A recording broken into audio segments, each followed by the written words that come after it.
The 2025 season is almost here, and today I'm going to be predicting everything that's going to happen. I'll be predicting every team's record, playoff seeding, the entire playoffs, the Super Bowl champion, and every NFL Honors Award winner. If you end up enjoying this video, then please drop a like, and if you're new, then hit that subscribe button. I spent hours making all the schedule graphics, script writing, editing, all of it, so liking this video and subscribing to the channel would be greatly appreciated. Thank you, and let's get started. We'll start in the NFC North with the Chicago Bears. The Bears spent the first overall pick on Caleb Williams last year, and they were expected to be a pretty good team. Unfortunately, they had some issues. Their O-line couldn't block a group of 13-year-olds, and Matt Eberflus coached like he was a 90-year-old with dementia. Remember the time he literally forgot he had a timeout? Overall, though, I do think Caleb played pretty well given the circumstances. The Bears did the best to fix their problems, bringing in a bunch of new O-linemen as well as hiring Ben Johnson to be their new head coach. They also brought in more offensive weapons through the draft in Colston Loveland and Luther Burden. This team is definitely better than last year, and I do have them improving on last year, finishing 8-9 this season. They have a really tough schedule, but I do think with a year 2 Caleb and a new and improved supporting cast, the Bears will be much better this year. Moving on to the Lions, who finished the 2025 regular season 15-2 and got the 1 seed in the NFC, before collapsing harder than that one California highway in 2021. They got their asses handed to them by the Commanders, and to pour salt on the already deep wound, they lost both of their coordinators, Ben Johnson and Aaron Glenn, who were some of the best in the league last season. However, they still do have talent everywhere, and they're getting a healthy Aiden Hutchinson back, and Jahmyr Gibbs and David Montgomery are still the best running back duo in the league. All of this, combined with Dan Campbell's triple extra large ball sack, is going to take this Detroit team to 13 wins. They are still one of the best teams in the NFL, and I think their record is going to show that. Next up is the Packers, who had a pretty interesting season last year that ended at the hands of Jalen Hurts' ass. They got so salty about that they decided to try and ban the tush push from the league, a vote that ended 22-10, the same as their playoff score. The Packers are a pretty good team though. Jordan Love is still a top 15 quarterback, Josh Jacobs had a resurgence last season, and they added some nice pieces in the offseason, including Matthew Golden and Nate Hobbs. However, likely to the surprise of many, I have the Packers winning just 9 games in 2025. They have a really difficult schedule for a team that finished 3rd in their division last year, and I also have some concerns with their front 7 on defense. I don't necessarily like having the Packers winning just 9 games, but it's just what I think is going to happen. The Minnesota Vikings miraculously won 14 games with Sam Darnold in 2024, but lost in the wildcard round after Sam Darnold reverted to his old Jets form and played like abysmal dog shit. After that, they said goodbye and handed the keys to JJ McCarthy, their 10th overall pick back in 2024, who missed the entire season with a torn meniscus. The Vikings did not mess around when it came to supporting McCarthy. They saw what happened to Bryce Young in 2023. The Vikings had one of the best offseasons in the league, completely revamping and upgrading their O-line, D-line, and secondary, along with adding Jordan Mason to help out this running back room. Ultimately, despite having a quarterback effectively going into his rookie season, I have the Vikings finishing 11-6. This is a scary good team, and if McCarthy doesn't play like a Nathan Peterman's great-great-grandfather, then the Vikings will be a good team. So let's take a look at my predicted NFC North standings. For the 3rd year in a row, the Detroit Lions win the division, finishing 13-4. The Vikings come in 2nd, and the Packers narrowly come in 3rd, just 1 game ahead of the Bears, who come in 4th. This is a really good division, and I think all of these teams have a legit shot to compete for the crown. Moving on to the NFC West, where we'll start with the 49ers. 2024 was not a great season for them, as they single-handedly filled up every hospital in San Francisco with all of their players that got injured. They had tons of injuries that really made things tough, and they lost a lot of players in the offseason, but this is still a pretty good team. Brock Purdy is still a good quarterback, Christian McCaffrey and Brandon Ayuk should be fully healthy, and this defense has a lot of nice pieces on it as well. Plus, Kyle Shanahan is still one of the best offensive minds in the league. Combine that with their ridiculously easy schedule, and I have the 49ers finishing 11-6. Like I said, their schedule is super easy. In fact, it's the easiest in the entire league, and I think the 49ers are going to have a pretty good season. Next up is the LA Rams, who also dealt with their fair share of injuries last season, but still managed to win a playoff game and came within 6 points of beating the Super Bowl champion Eagles. And they only got better in the offseason, bringing in Devontae Adams to be their wide receiver too. Having a wide receiver duo of Puka Nacua and Devontae Davante Adams should be a felony in at least 29 countries. The rest of this team is good as well. Matt Stafford is still playing at an elite level, and their defense is headlined by Defensive Rookie of the Year Jared Verse. Overall, I have the Rams finishing 11-6, same as the 49ers. They're a better team than San Fran, but their schedule is much harder. 11-6 is still a good season though. On to the Arizona Cardinals, who are basically the Kyle Pitts of NFL teams. Every year it's like, oh, Kyler's gonna break out. Oh, Marvin Harrison's gonna have a great season. Oh, this is the year the Cardinals finally break through and make a deep playoff run. And every year it ends with them missing the playoffs or something stupid like that. It happened again last year. They drafted MHJ and people were back on the Cardinals playoff hype train. And they went 6-4 in their first 10 games before losing 5 out of their 7 remaining games to finish 8-9. This team is so frustrating because they have talent. They have upside, but they just can't get there. Kyler still has so much potential. Marvin Harrison, Trey Benson, Paris Johnson, all more players are just on this offense alone with theoretical potential that they just haven't reached. At least Trey McBride emerges one of the best head-ends in the league. I think their 2025 season plays out a lot like their 2024 season, and I have them going 7-10. They start the season a respectable 6-6, but lose 4 out of their final 5 games to end up with this record. I want to believe they could finish higher, but they just haven't shown me they can do that yet. Moving on to the Seattle Seahawks, who had one of the most polarizing offseasons I can remember. They made 2 big moves on offense, swapping Geno Smith for Sam Darnold and swapping DK Metcalf for Cooper Kupp. And Seahawks fans won't want to hear this, but they downgraded at quarterback. With Geno, we know what we're getting. A very solid tier 3 quarterback you can win a Super Bowl with given the right situation.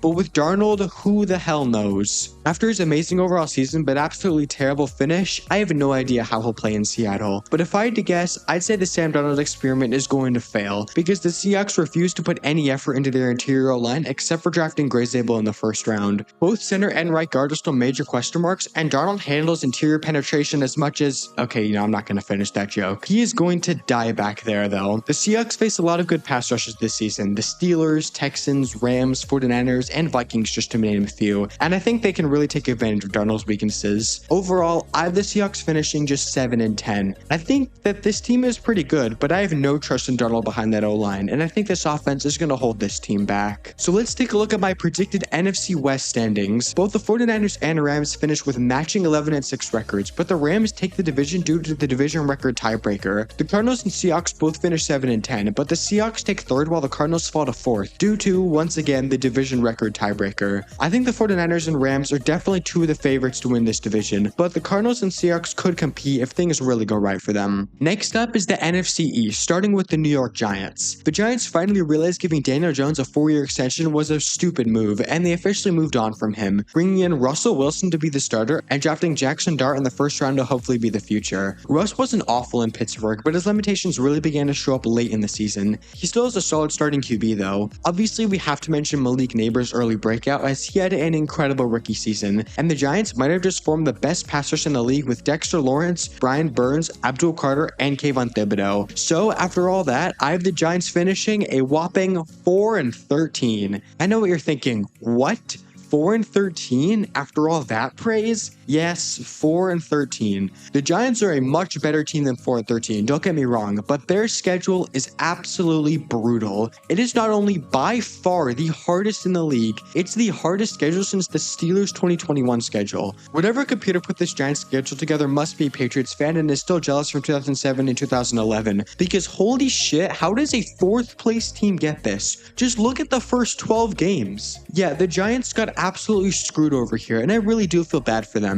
But unfortunately, I have to predict them to finish with just 4 wins. Moving on to the reigning Super Bowl champion Philadelphia Eagles, who scraped, clawed, and tush-pushed their way to a Lombardi. Saquon Barkley came over from New York and immediately rushed for 2,000 yards. Jalen Hurts played at an elite level, and of course, we can't forget about Cooper Michael DeJean, the White Wonder. This team was last year, and still is this year, the best overall team in the league. They have virtually no holes anywhere, and honestly, there's not really a need to spend a ton of time on them. I have the Eagles finishing 13-4, an incredible record for an incredible team.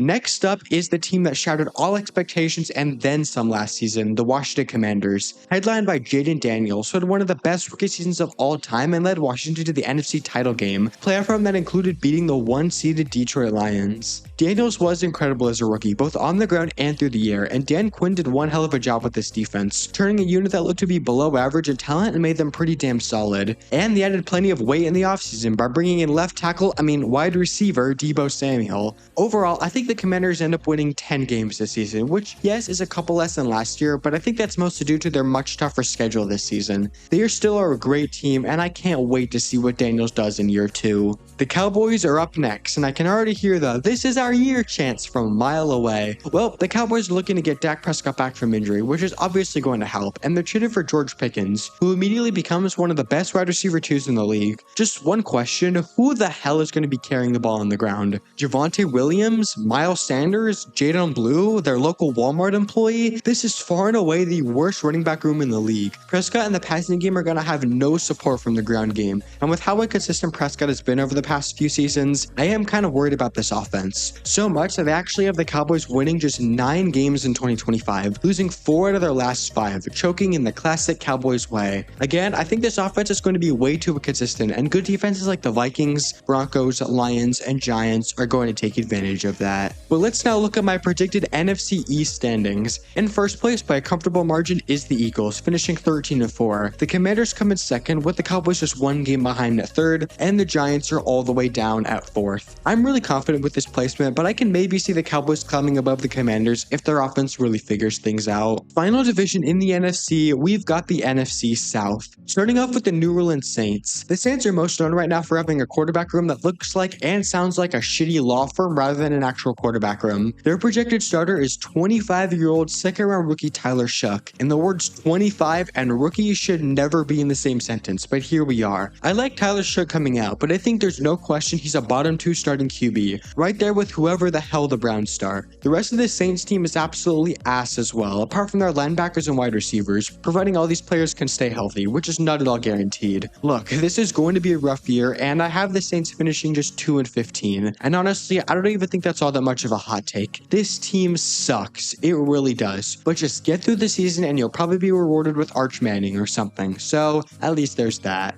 Next up is the Carolina Panthers, whose 2024 season was a tale of 2 completely different halves. The first half, awful. Bryce Young looked like a middle school quarterback out there, and I don't just mean his physical appearance. But in the second half, from week 8 onward, Bryce Young came back and basically revived his career from the dead, playing some really good football. He even had a 5-touchdown game against the Falcons in week 18. The Panthers look to bring in even more help for Young, drafting Tedero McMillan 8th overall. The offense has the potential to be really good. Unfortunately, the defense is still terrible. Getting Derek Brown back helps, but unless their day 2 rookie edge rushers outperform expectations, this is going to be the worst pass rush in the entire league. Plus, their linebackers are ass, and their cornerbacks outside of JC Horn are questionable. Overall, I have the Panthers finishing 6-11. I think they're going to play a lot of close games, but this defense just isn't good enough to complement this offense. There's still a lot of unknown with this team, and this year, I just don't think this is the year. But maybe next year, they can take that leap forward into playoff contention. Moving on to the Falcons, who tried to play a 36-year-old Kirk Cousins coming off a torn Achilles injury, but that experiment ended faster than the McDonald's bubblegum-flavored broccoli test, which, yes, that's a real thing.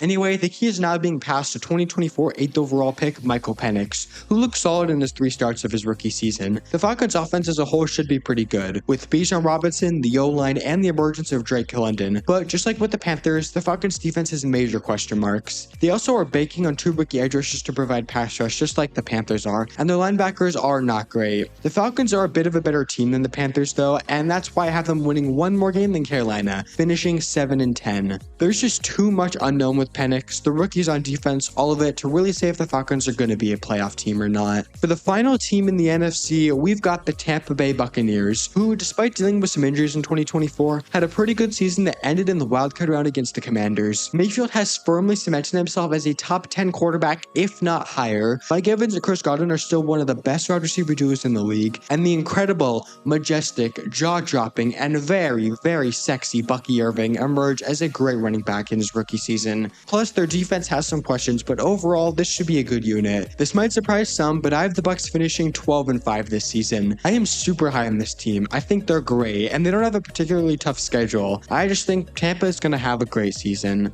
But now let's look at my predicted NFC South standings. I have the Bucs easily coming in first, finishing far above all the other teams. I think the Falcons come in second, with the Panthers barely behind at third, and the Saints way behind everyone at fourth. I think there's room for the Falcons and Panthers to maybe switch, but I am really confident in saying the Bucs are going to win this division. But here are my predicted NFC standings. Getting the 1 seed this season are the Philadelphia Eagles, beating out the Lions, who have the same record due to the head-to-head tiebreaker, as I have the Eagles beating the Lions in week 11. This means that the Lions get the 2 seed. The Bucs come in as the 3 seed, and the final division winner is the Rams, who get the 4 seed. For the 3 wildcard teams, I have the Vikings getting the 5 seed, beating out the also 11-6 49ers due to the conference record tiebreaker, meaning the 49ers get the 6 seed, and the final wildcard spot goes to the Commanders, who get the 7 seed. The 8 seed goes to the Cowboys, and the 9 seed goes to the Packers, with the Cowboys beating out the Packers due to the head-to-head tiebreaker, as I have them boys beating the Cheeseheads in week 4. The Bears come in as the 10 seed, and then we have a 3-way tie between the Seahawks, Cardinals, and Falcons for the 11, 12, and 13 seeds. The Seahawks get the 11 seed over the Cardinals due to the division placement tiebreaker,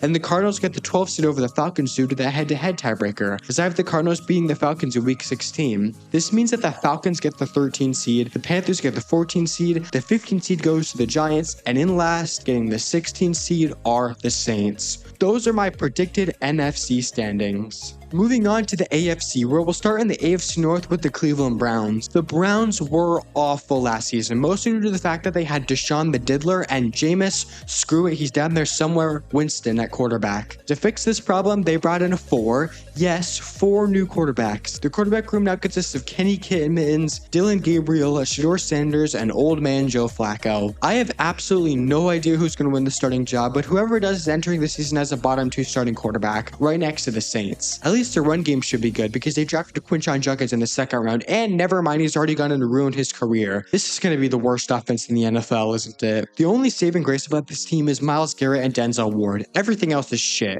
I bet we see all 4 quarterbacks at least some point this season, which isn't a good thing. I don't trust this run game if Quinshon Judkins can't play. Jerry Jeudy is the only real receiving threat. The O-line is full of either aging veterans past their prime or young unproven players, and this defense just has too many question marks. This team is awful, and I have them going just 2-15, the same record as the Saints. I'm sorry, but I see the Browns being one of the worst teams in the league this season. Next up is the Pittsburgh Steelers, coming off yet another season finishing just above 500 and losing in the wildcard round. The Steelers let an old Russell Wilson go just to bring in an older Aaron Rodgers, who didn't play as bad in New York as people like to say. He was still around the 12 to 17 range of starting quarterbacks, at least on the field. Off the field, he was a piece of shit who ruined the Jets franchise. But the fact remains that he is 41 years old. Plus, the Steelers traded away George Pickens, meaning their only real wide receiver is DK Metcalf, who's a great but limited receiver. This defense should still be really good, and that's probably what's going to carry them this year, like most years. I have the Steelers finishing, you'll never guess it, 9-8.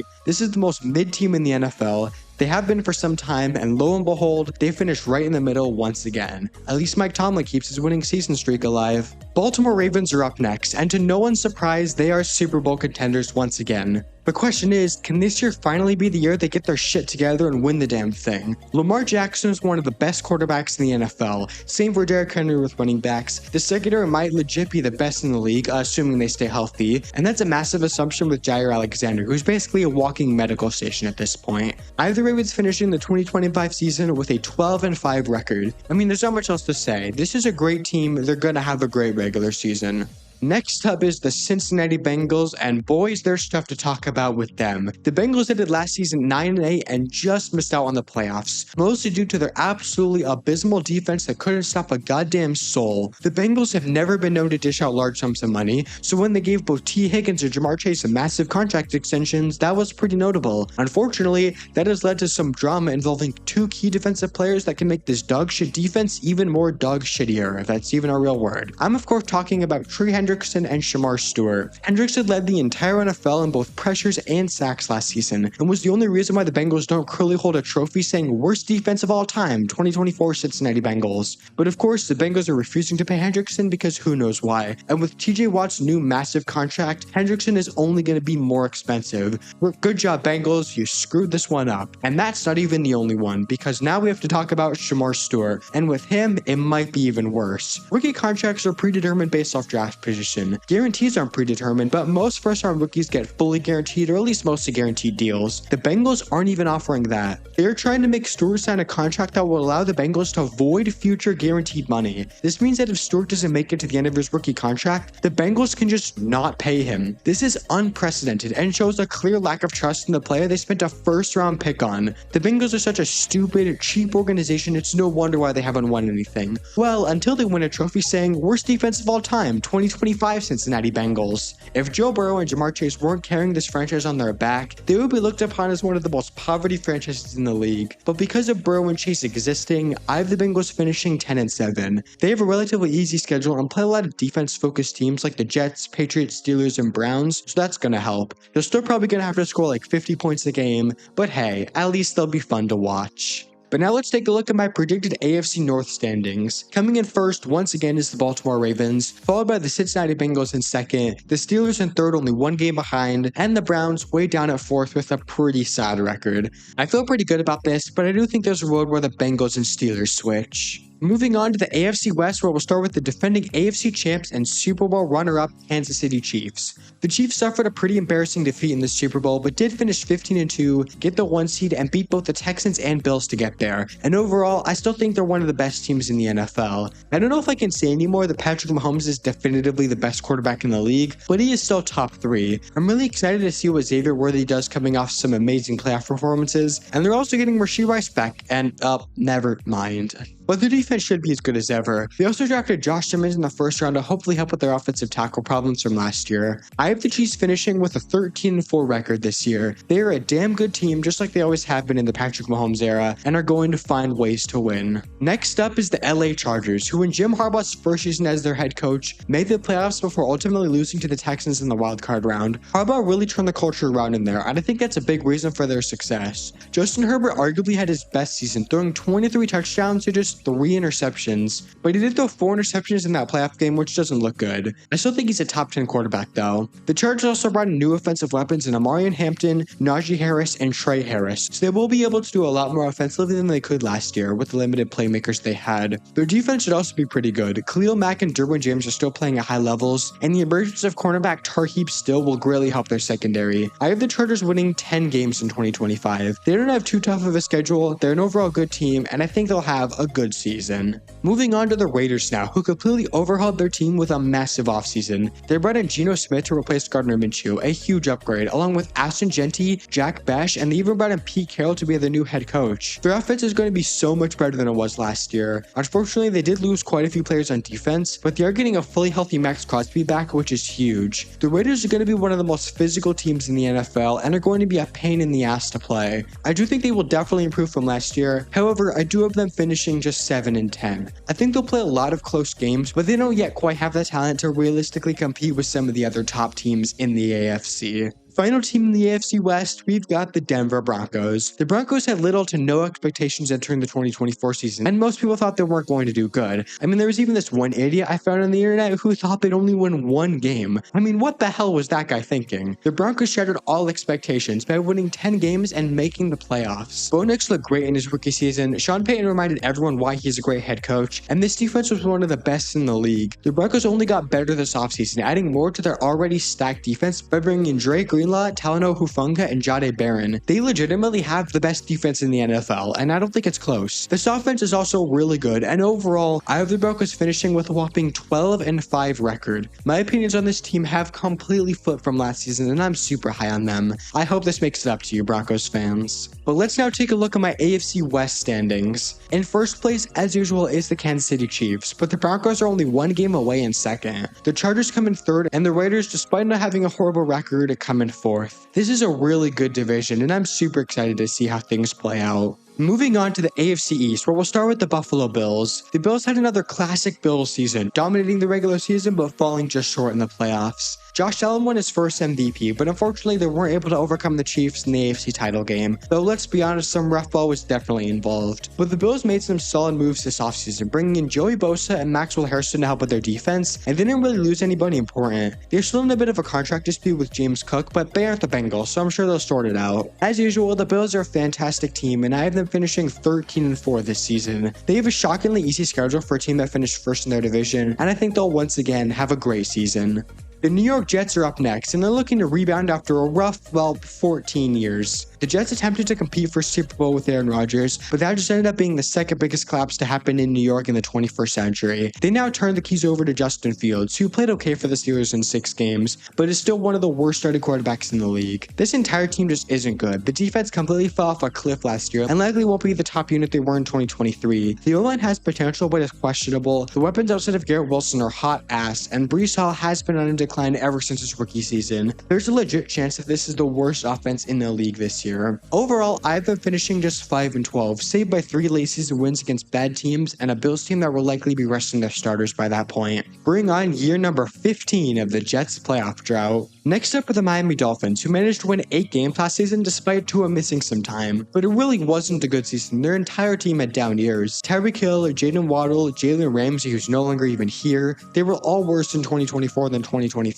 Also, I am starting to question Mike McDaniel. I still think he's a good offensive mind, but this team has repeatedly shown that they're one of the softest teams in the league. They continuously struggle in cold weather, and they can't beat good teams. But that's not all. This O-line has a lot of question marks, mainly with its young guys, and their defense has the potential to be one of the worst in the league. We have no idea how Jalen Phillips and Bradley Chubb are going to bounce back from their injuries, and they probably have the worst secondary in the league. That all being said, there is still some good about this team. Tua is a solid tier 3 quarterback. Tyreek Hill and Jalen Waddle, despite their down 2024 seasons, is still a good wide receiver duo, and Devon Achane really emerges a great running back in both the run game and the pass game. But at the end of the day, I have the Dolphins winning just 6 games. It's low, I know, but I just don't trust this defense, and there's too many unknown factors about this team for me to feel comfortable having them win 8 or 9 plus games. For the final team in the AFC East, we've got the New England Patriots, who did finish just 4-13 in 2024, but there's reason to believe they can improve on that this season. They hired Mike Vrabel as their new head coach, which was an awesome move, and they spent a bunch of money to help their defense out, already led by Christian Gonzalez, one of the best cornerbacks in the NFL. Drake May was very good in his rookie season considering the hot pile of dog shit that was his supporting cast, and it should be better this year, assuming Stephon Diggs is able to at least somewhat return to his form after injury. I have the Patriots finishing 7-10, a 3-game improvement from last season. At the end of the day, this is still not a great team, and I think there's going to be some volatility with Drake May in year 2 and some of the other young guys on this team, but they definitely will be better than last year.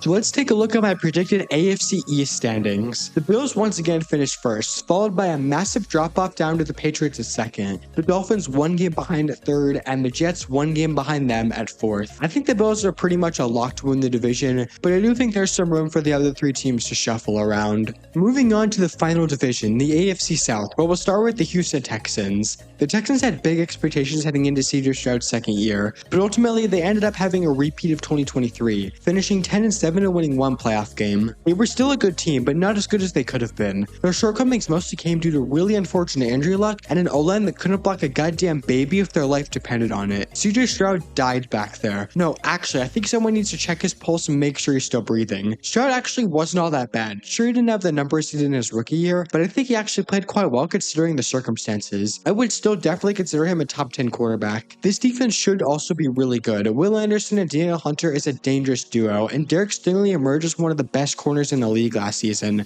Overall, I have the Texans finishing 10-7, the same as the past 2 seasons. This isn't the absolute best team in the world, but they are definitely good enough to hit double digits this year. Next up is the Jacksonville Jaguars, who kind of had a nightmare 2024 season with Trevor Lawrence getting injured and all that, but they did have the early emergence of Brian Thomas Jr., who in his rookie season was absolutely amazing and was the best rookie wide receiver of the class. I still have no idea if Trevor's going to break out or not, but at this point, I'm not banking on it. I do absolutely have to mention Travis Hunter though, who is one of the most interesting prospects of all time. I'm not sure how much he'll play, but I do definitely think he's going to get on the field on both sides of the ball, and he can make a huge impact. The thing about this team though is that it's not bad. There aren't any real holes, but they only have 2 real superstars in Thomas and Josh Allen, and the rest of the team, it's just so whatever. Their running backs, whatever. Their O-line, whatever. Their secondary, whatever. The D-line outside of Allen, whatever. It's all just so fine, to the point where it's actually frustrating, because again, this team isn't bad, but they don't have the star talent to be a real contender. That's why I have them finishing just 6-11. They're just not going to be able to beat good teams. They don't have the personnel to do it. If Travis Hunter explodes in year 1 and a few other things go right, maybe they'll finish with more wins, but I just can't see it. The Tennessee Titans are up next, and there is a reason to get excited about them. There always is with a new, highly drafted quarterback. In this case, it's Cam Ward, number 1 overall. I like Cam Ward. I didn't think he was some generational prospect or anything, but he was really good. Unfortunately, all the Titans provided to support him was Calvin Ridley, a box of crackers, 3 used band-aids, and a broken AirPods case. It's not easy to succeed when that's all you got. This defense is also just not good, especially the linebackers and edge rushers. Look, there's a reason this team picked number 1 overall, and I do have them finishing 4-13. Not because I think Cam Ward's gonna suck or anything like that. This just isn't a good team yet. Give them 1 or 2 years though, and I think they could be ready to make a playoff push. For the final team of the video, we have the Indianapolis Colts, who have had a bit of an Anthony Richardson problem the past couple years. I still have no idea what to think about the guy. The upside, the potential, it's still there and it's still incredible. But Richardson just can't stay healthy to save his life, and when he's on the field, he's basically the football equivalent of a random wheel spinner. You just never know what you're going to get with him. Their other option is Daniel Jones, and we all know who he is as a quarterback, and we all know you don't want him as your starting quarterback. The rest of this Colts team isn't terrible. Jonathan Taylor is obviously great. They have some good weapons, and their defense has some talent with 2 D tackles and Trevarius Ward. However, I do think the Colts finished just 6-11. I'm really worried about this quarterback room, and I have almost no confidence that Anthony Richardson is going to be able to develop, but we'll see if he can prove me wrong. But let's take a look at my predicted AFC South division standings. The Texans come in first by a large margin. Then the Colts come in second, beating up the 3rd place Jaguars due to the common games record tiebreaker. And in 4th at the bottom, rest the Titans. I think it's pretty obvious the Texans are going to win this division, but I think the other 3 teams could shuffle around a bit. But here are my predicted AFC standings. The Bills get the 1 seed over the Chiefs due to the head-to-head tiebreaker, as I have the Bills beating the Chiefs in week 9. This means that the Chiefs get the 2 seed. The 3 seed goes to the Ravens, and the 4 seed goes to the Texans. For the wildcard teams, the 5 seed goes to the Broncos, and the Chargers win the 6 seed over the Bengals due to the conference record tiebreaker, giving the Bengals the 7 seed. The Steelers just miss out on the playoffs, finishing as the 8 seed, and then 9 seed Raiders beat up the 10 seed Patriots due to the head-to-head tiebreaker, as I have the Raiders beating the Patriots in week 1. Then there's a 3-way tie for the 11, 12, and 13 seed, but the Colts end up getting the 11 seed over the Dolphins due to the head-to-head tiebreaker, as I have the Colts beating the Dolphins in week 1, and the Dolphins get the 12 seed over the Jaguars due to the conference record tiebreaker. This means that the Jaguars get the 13 seed. The 14 seed goes to the Jets, the 15 seed goes to the Giants, and at the bottom, the 16 seed goes to the Browns. But those are my predicted AFC standings. Now let's move on to the playoffs. On to my playoff predictions, where we'll start on the AFC side. The 1 seed Bills get a bye, while the 2 seed Chiefs take on the 7 seed Bengals, the 3 seed Ravens take on the 6 seed Chargers, and the 4 seed Texans take on the 5 seed Broncos. I have the Chiefs, Ravens, and Broncos advancing to the divisional round, and the Bengals, Chargers, and Texans all going home. In the divisional round now, we have the 1 seed Bills against the 5 seed Broncos, and the 2 seed Chiefs against the 3 seed Ravens. I have the Bills and Chiefs moving on, and the Broncos and Ravens are sent packing. This means we have a conference championship rematch from 2024, with the 1 seed Bills taking on the 2 seed Chiefs. I have the Bills beating the Chiefs back in the regular season, and I think they finally do that once again here, eliminating the Chiefs and finally getting over the hump and reaching the Super Bowl. Over on the NFC side, we've got the 1 seed Eagles with a first round bye, and in the wild card, the 2 seed Lions take on the 7 seed Commanders, the 3 seed Bucks take on the 6 seed 49ers, and the 4 seed Rams take on the 5 seed Vikings. I have the Lions, Bucks, and Rams all moving on, and the Commanders, 49ers, and Vikings are eliminated. In the divisional round now, we've got the 1 seed Eagles taking on the 4 seed Rams, and the 2 seed Lions taking on the 3 seed Bucks. I have the Eagles and Lions moving on, with the Rams and Bucks getting sent home. I mean, meaning that in the conference championship, I have the 1 seed Eagles taking on the 2 seed Lions. And in the end, I think the Eagles move on and reach their 2nd Super Bowl in a row to take on the Bills. So in the Super Bowl, we've got both 1 seeds from each conference. The Bills, who I have going 13-4 from the AFC, and the Eagles, who I have going 13-4 from the NFC. These teams do play each other in Week 17 at Buffalo, where I had Buffalo winning. And in the Super Bowl, between a team looking for its first and a team looking to repeat, I'm taking the Buffalo Bills to win Super Bowl 60, their first in franchise history, with Josh Allen being named Super Bowl MVP. I think this is finally the year the Bills get over the hump. With Allen coming off an MVP season, they finally get to host the Lombardi. Finally, we have my NFL Honors Awards predictions. Starting off with my MVP, and this is going to probably be unpopular, but I actually have Patrick Mahomes winning MVP. Yes, his numbers have been down the past 2 seasons, but I really think this is the year he gets those back up into MVP territory. I think Xavier Worthy is going to build off his elite playoff performances and become a true deep threat. Rashee Rice is still a great receiver, and provided he stays healthy and doesn't get suspended, he should easily pass 1,000 yards. I just think this is the year Mahomes returns to MVP form. For my offensive player of the year, I have it going to Puka Nacua. Nacua was on pace for a 1,500-yard season, but missed time in the middle of the year. With Devontae coming in as the Rams' number 2, Nacua isn't going to be able to be double-teamed every play, and I think he could absolutely explode in his 3rd season. I expect the Rams to pass the ball a lot, and Puka is going to be a recipient of a lot of balls. For my defensive player of the year, I'm actually going with the same guy I went with last year, Aiden Hutchinson. Hutchinson was the leading favorite for defensive player of the year last season before missing the entire final 3 quarters of the year due to a broken leg. I think he'll be able to come back healthy and play just like, if not better than last year. And I think he finally wins his first defensive player of the year award.